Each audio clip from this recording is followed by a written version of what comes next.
മുടി വളരാനായിട്ട് നമ്മുടെ പഴയ തലമുറ സ്ഥിരമായി ഉപയോഗിച്ചിരുന്ന ഒന്നാണ് കഞ്ഞിവെള്ളം. ഇപ്പൊ ഭയങ്കര ചൂടാണ്, അതുകൊണ്ട് തന്നെ മുടി കൊഴിച്ചിൽ കൂടാനായിട്ടും ചാൻസ് ഉണ്ട്. അപ്പൊ ഞാൻ സ്ഥിരമായിട്ട് ഇപ്പൊ കഞ്ഞിവെള്ളം ഉപയോഗിക്കാറുണ്ട്.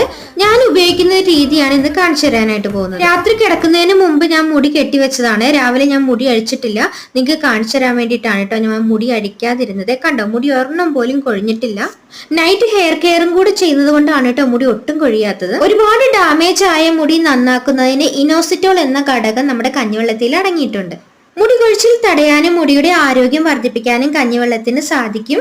കാരണം കഞ്ഞിവെള്ളത്തിൽ ധാരാളം അമിനോ ആസിഡുകളും അടങ്ങിയിട്ടുണ്ട്. കുറച്ച് കഞ്ഞിവെള്ളം മാത്രമേ ഞാൻ മുടിയിലൊക്കെ തേച്ച് കൊടുത്തിട്ടുള്ളൂ. ചെറിയ രീതിയിൽ ഒരു മസാജ് കൂടി ചെയ്ത് കൊടുത്തിട്ട് മുടി ഒന്ന് ഉണക്കും. എന്നിട്ട് ഇതുപോലെ ഒന്ന് കെട്ടി വെക്കും മുടി. ഞാനിപ്പോൾ സ്ഥിരമായിട്ട് ഉപയോഗിക്കുന്നുണ്ട്, എനിക്ക് അലർജി ഒന്നും ഉണ്ടാവാറില്ല. നിങ്ങൾ ആദ്യമായിട്ട് ഉപയോഗിക്കുന്നവരാണെങ്കിൽ അരമണിക്കൂർ കഴിഞ്ഞിട്ട് ഹെയർ വാഷ് ചെയ്തെടുക്കണേ. മുടി കഴുകുന്നതിന് മുമ്പ് ഞാൻ ഏതെങ്കിലും ഒരു ഹെയർ പാക്കും കൂടെ മുടിയിൽ തേച്ച് കൊടുക്കാറുണ്ട്. Thank you, bye bye.